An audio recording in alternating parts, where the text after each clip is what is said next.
Assalamualaikum warahmatullahi wabarakatuh. Perkenalkan, nama saya Alvin Dwi Prastio dengan NIM 235505100111052 dan saya berasal dari kelas Sosiologi Peternakan kelas K1.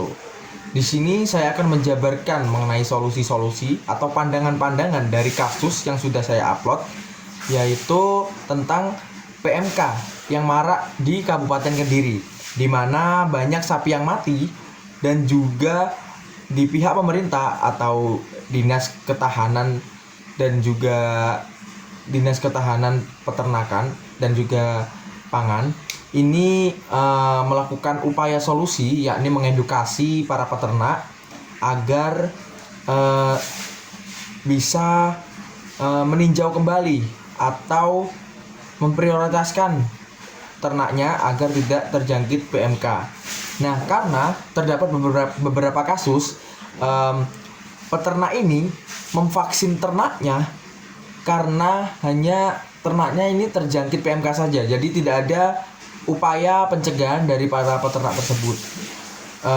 Baik, pandangan yang pertama adalah lembaga kemasyarakatan, di mana fungsi dalam lembaga ini yaitu ada 5. Yang pertama yaitu pengendalian sosial, yakni dalam kasus ini DKPP berperan dalam pengendalian sosial dengan memberikan sosialisasi dan himbauan kepada para peternak terkait vaksinasi dan juga pencegahan mengenai penyakit PMK itu sendiri. Yang kedua yaitu pemenuhan kebutuhan dasar.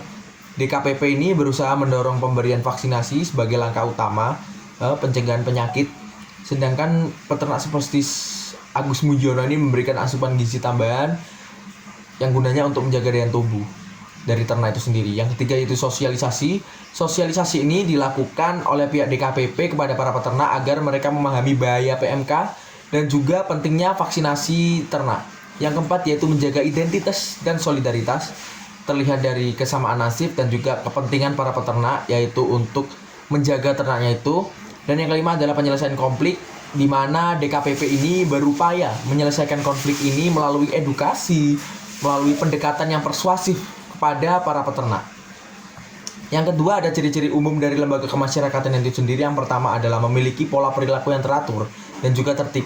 Terlihat dari kasus ini, perilaku teratur ini terlihat dari usaha DKPP yang mensosialisasi masyarakat untuk atau mengenai pencegahan penyakit PMK pada ternak itu sendiri. Yang kedua ada memiliki tujuan tertentu. Tujuannya yaitu lembaga DKPP ini bertujuan untuk melindungi kesehatan dan juga kesejahteraan dari hewan ternak di Kabupaten Kediri.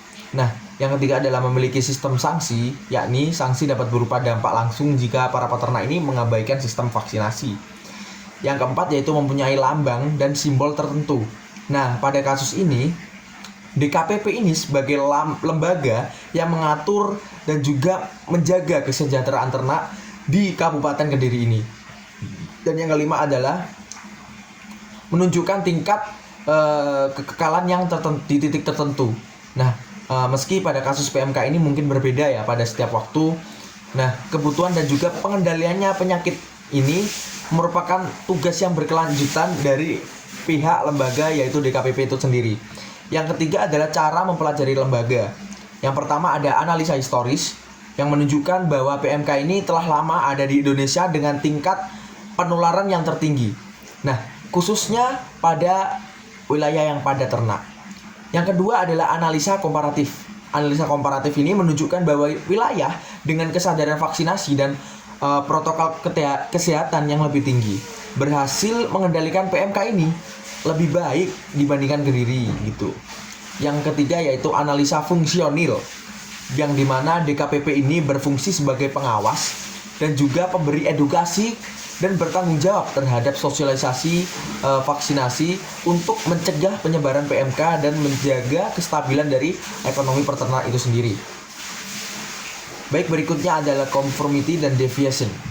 Yang pertama ada conformity, di mana studi kasus ini merujuk pada kebutuhan peternak seperti Agus Mujiono. Nah, Agus Mujiono ini mengikuti anjuran vaksinasi dan memberikan asupan tambahan kepada ternak ini sendiri, sehingga ternak ini daya tahan tubuhnya ini meningkat seperti itu. Yang kedua yaitu ada deviation. Deviation ini dalam studi kasus ini yaitu perilaku peternak yang tidak patuh pada anjuran vaksinasi dari DKPP, seperti yang disampaikan oleh Kepala DKPP Kediri yaitu Tuti Purwaningsih. Banyak peternak ini memberi vaksinasi ini setelah ternaknya terjangkit oleh PMK, bukan sebelum terjangkit oleh PMK. Jadi bisa kita lihat di sini terdapat minimnya literasi dan juga niat atau kemauan dari para peternak. Baik, selanjutnya adalah pandangan dilihat dari kekuasaan. Yang pertama ada definisi kekuasaan. Nah, definisi dari kekuasaan tersendiri itu dibagi menjadi dua, yaitu lembaga yang berkuasa. Dalam kasus ini, pihak yang berwenang atau berkuasa yaitu Dinas Ketahanan Pangan dan Peternakan atau DKPP Kabupaten Kediri. Yang kedua adalah lembaga yang dikuasai. Nah, lembaga yang dikuasai ini yaitu para peternak di Kabupaten Kediri. Yang kedua ada dimensi kekuasaan. Dimensi kekuasaan ini adalah cara mendapatkan kekuasaan DKPP di Kabupaten Kediri ini, yaitu seseorang ini perlu memiliki pendidikan yang relevan di bidang pangan atau peternakan. Nah, pengalaman kerja yang terkait ini mengikuti seleksi jabatan pemerintah dan juga memilih pelatihan serta sertifikasi tambahan. Yang ketiga ada saluran kekuasaan. Nah, saluran kekuasaan ini yang pertama ada politik, di mana kepala DKPP berperan dalam mengawasi dan memberi himbauan vaksinasi kepada para peternak di Kabupaten Kediri. Yang kedua ada tradisional. Nah, tradisional ini kita ambil contoh seperti Agus Mujiono ini. Ia menggunakan metode tradisional seperti pemberian jamu atau empon-empon yang dimana fungsinya untuk meningkatkan daya tahan tubuh dari ternak itu sendiri. Yang ketiga adalah ada ideologis. Nah, pemerintah berupaya meningkatkan kesadaran dan juga pentingnya vaksinasi melalui edukasi atau sosialisasi yang berkelanjutan. Yang keempat ada sumber-sumber kekuasaan. Yang pertama ada formal, di mana kekuasaan ini berasal dari wewenang DKPP Kabupaten Kediri yang mengawasi kesehatan ternak, mencatat kasus, dan juga menghimbau vaksinasi melalui peraturan pemerintah. Yang kedua ada informal, di mana informal ini peternak seperti Agus Mujiono ini menggunakan cara tradisional seperti jamu dan empon-empon yang fungsinya untuk meningkatkan ketahanan atau daya tahan tubuh dari ternak itu sendiri. Yang kelima ada sumber kekuasaan yang dilihat dari anggota dan pemimpin. Yang pertama ada kekuasaan ganjaran, di mana peternak seperti Agus Mujiono ini memberi tambahan gizi dan jamu seperti tadi. Yang kedua ada kekuasaan koersif, yang dimana kepala DKPP tidak memaksa langsung, tetapi penyebaran PMK ini menjadi tekanan bagi peternak di Kabupaten Kediri. Nah, yang ketiga ada kekuasaan resmi, di mana kepala DKPP memiliki otoritas formal untuk mengimbau vaksinasi, menetapkan kebijakan kesehatan unit dari ternak di Kabupaten Kediri. Yang keenam ada unsur-unsur kekuasaan, yang dimana unsur penguasaan ini dibagi menjadi dua, yaitu ada pemujaan dan juga kepercayaan. Yang pertama ada pemujaan. Dalam konteks ini, peternak memandang kesehatan dan juga kekuatan ternaknya sebagai hasil praktik tradisional dan jamu empon-empon. Yang kedua ada kepercayaan, yaitu kepala DKPP menentukan pentingnya vaksinasi sebagai langkah pencegahan terhadap kasus PMK ini sendiri. Yang ketujuh ada cara mempertahankan kekuasaan, yang dimana untuk meningkatkan edukasi kesadaran. Yang kedua untuk memberikan insentif atau dukungan, dan yang ketiga untuk melibatkan pemimpin lokal seperti praktik tradisional tadi. Baik, selanjutnya adalah pandangan dari bentuk-bentuk wewenang pada kasus PMK di Kabupaten Kediri ini. Yang pertama ada wewenang resmi, di mana Kepala DKPP Tuti Purwaningsih memiliki wewenang mencatat, melaporkan, dan juga mengedukasi para peternak yang ada di Kabupaten Kediri ini. Yang kedua ada wewenang rasional, di mana Kepala DKPP ini menghimbau vaksinasi karena secara ilmiah terbukti mencegah penyakit dan juga menunjukkan wewenang berbasis logika dan juga pengetahuan. Yang ketiga ada wewenang yang menyeluruh. Nah, jika kebijakan wajib vaksinasi ini diterapkan dan juga diawasi untuk mencegah penyakit, di mana menjadi wewenang yang menyeluruh meski saat ini peternak masih bebas memilih. Nah, yang selanjutnya yaitu wewenang pribadi. Wewenang pribadi ini seperti kita ambil contoh Agus Mujiono. dipercaya dari komunitas karena metode tradisionalnya seperti jamu dan empon-empon tadi ini dapat menjaga kesehatan sapi meskipun tidak memiliki otoritas yang formal. Baik, selanjutnya ada analisis studi kasus individual. Yang pertama ada pengendalian penyakit, di mana kasus PMK di Kediri ini menunjukkan perlunya vaksinasi yang intensif dan juga edukasi kepada para peternak agar perbuatan ini itu dapat mencegah penyakit dari PMK itu sendiri. Yang kedua ada pengawasan produksi, di mana praktik peternak baik seperti yang dilakukan Agus ini sejalan dengan kebijakan yang dibuat oleh DKPP Kabupaten Kediri. Yang ketiga ada distribusi pakan, yakni kenaikan pakan yang menjadi tantangan bagi peternak kecil. Pemerintah mendukung diversifikasi dan juga subsidi pakan, seperti implementasinya ini perlu diperluas. Karena ya tadi untuk mencanangkan atau mencapai tujuan di mana ternak-ternak ini dapat mencegah dari penyakit PMK ini sendiri.